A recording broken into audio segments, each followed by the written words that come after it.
ನಿಮ್ಗೆ ಆ್ಯಕ್ಚುಲಿ ಮಿಡ್ಲಲ್ಲಿ ಹಾಂ ಅದೇ ಈ ವರ್ಷ ಸ್ಪೆಷಾಲಿಟಿ ಏನು ಎಲ್ಲಿ ಹೋಗ್ತಿದ್ದೀರಿ ದೇವಸ್ಥಾನ ಇರ್ಬೋದು ಶಾಪಿಂಗ್ ಇರ್ಬೋದು ಸೆಲೆಬ್ರೇಷನ್ ಇರ್ಬೋದು ಯಾರ ಜೊತೆ ಸೆಲೆಬ್ರೇಟ್ ಮಾಡ್ತಿದ್ದೀರಾ? ನಿನ್ನೆ ಬರ್ಡೇ ಫ್ಯಾಮಿಲಿಯವ್ರ ಜೊತೆ ಸೆಲೆಬ್ರೇಟ್ ಮಾಡಿದೆ 12 o'clock. ಇವಾಗ ಇಲ್ಲಿಂದ ದೇವಸ್ಥಾನಕ್ಕೆ ಹೋಗ್ತೀನಿ, ಹಾಗೆ ಕಂಟಿನ್ಯೂಸ್. ಹಾಂ, ವಿಶ್ ಮಾಡಿದೆ. ಮ್ಯಾಮ್ ಅವ್ರ ಜೊತೆ ಸಿನಿಮಾ ಮಾಡ್ತಿದ್ದೀರಾ ಅಂತ ಫುಲ್ಲು ಸೀರಿಯಲ್ ಸಿನಿಮಾ ಮಾಡ್ತಿದ್ದೀರಾ ಅಂತ ಸೋಷಿಯಲ್ ಮೀಡಿಯಾದಲ್ಲಿ ಯಾರು ಹೇಳಿದ್ದು? ಸೋಷಿಯಲ್ ಮೀಡಿಯಾದಲ್ಲಿ ಫೋಟೋಸ್ ನಾನು ನೋಡಿಲ್ವಲ್ಲ, ನಂಗೆ ಗೊತ್ತಿಲ್ಲ ಅದ್ರ ಬಗ್ಗೆ. ಇಲ್ಲಿ ಏನು ಗಿಫ್ಟ್ ಕೊಡ್ತಾರೆ? ಹಾಂ, ಇಲ್ಲಿ ಏನು ಗಿಫ್ಟ್ ಕೊಡ್ತಾರೆ?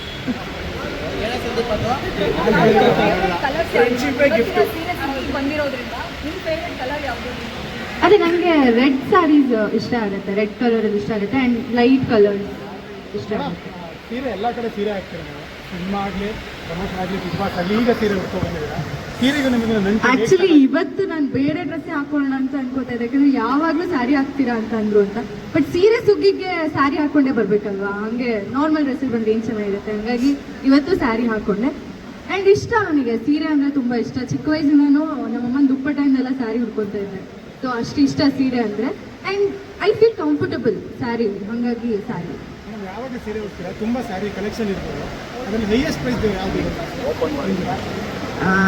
ಗೊತ್ತಿಲ್ಲ ಯಾರು ಹೈಯೆಸ್ಟ್ ಗಿಫ್ಟ್ ಕೊಟ್ಟಿದ್ದಾರೆ? ಯಾರು ಗಿಫ್ಟ್ ಕೊಟ್ಟಿದ್ದಾರೆ? ಯಾರು ಹೈಯೆಸ್ಟ್ ಸೀರೆನ ಗಿಫ್ಟ್? ಇವರೇ ನನಗೆ ಸಾಕಷ್ಟು ಸ್ಯಾರೀಸ್ ಇವ್ರ ಕಡೆಯಿಂದನೇ ಬಂದಿರೋದು, ಇವರೇ ನನಗೆ ಹೈಯೆಸ್ಟ್ ಪ್ರೈಸ್ ಗಿಫ್ಟ್ ಕೊಟ್ಟಿರೋದಾಗಿದೆ. ಹೇಳ್ಬೋದಾ ಎಷ್ಟು? ಎಷ್ಟು ಸರ್? ಬಜೆಟ್ ಹೇಳಕ್ಕಾಗಲ್ಲ, ಅದು ಪ್ರೀತಿ ವಿಶ್ವಾಸದಿಂದ ಕೊಟ್ಟಿರೋದು. Yes, thank you. Cinema projects ಯಾವುದು